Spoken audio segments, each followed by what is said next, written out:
कार्यक्रमाचा शेवट जो होत आलेला आहे, शेवटच्या आभाराच्या कार्यक्रमासाठी मी उभा आहे। आजच्या या कार्यक्रमाच्या अध्यक्षस्थानी माननीय बाळासाहेब कदम पाटील या ठिकाणी उपस्थित राहिले आणि आपल्या सर्वांना मार्गदर्शन केलं, त्याबद्दल मी त्यांचे हार्दिक अशा प्रकारचे आभार मानतो। त्याचप्रमाणे आमचे मित्र आणि जनरल बॉडी सदस्य माननीय अरुण चंद्रे साहेब यांनी सुद्धा या ठिकाणी उपस्थिती दर्शवली आणि विद्यार्थ्यांना बहुमोल अशा प्रकारचं मार्गदर्शन केलं।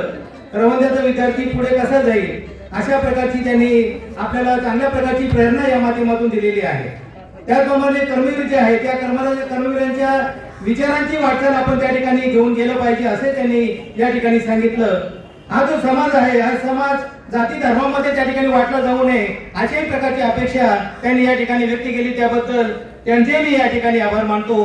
त्याचप्रमाणे आपल्या कार्यक्रमाचे प्रमुख पाहुणे माननीय धुंदारे सर यांनी या ठिकाणी अतिशय मौलिक अशा प्रकारचे विचार आपल्या पुढे मांडले गेले की विद्यार्थ्यांमध्ये जो आत्मविश्वास आहे, हा आत्मविश्वास आपल्याला कसा जागृत करता येईल।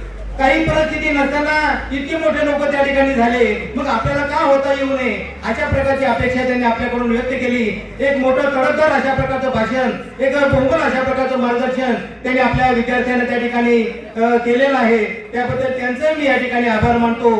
त्याचप्रमाणे गावातील सर्व मान्यवर या ठिकाणी उपस्थित राहिलेले आहेत। मी प्रत्येकाचा नामोल्लेख या ठिकाणी करू शकत नाही, कार्यक्रमाला उशीर झालेला आहे, त्यामुळे जे गावातले पंचक्रोशीतील अनेक थोर मान्यवर या ठिकाणी आहेत, देणगीदार आहेत, त्यानंतर शिक्षणप्रेमी आहेत, कर्मचारी आहेत, हे सर्वजण या ठिकाणी उपस्थित राहिले, त्याबद्दल मी त्यांचेही आभार मानतो आणि हा गोड कार्यक्रम संपला असं अध्यक्षांच्या वतीने जाहीर करतो।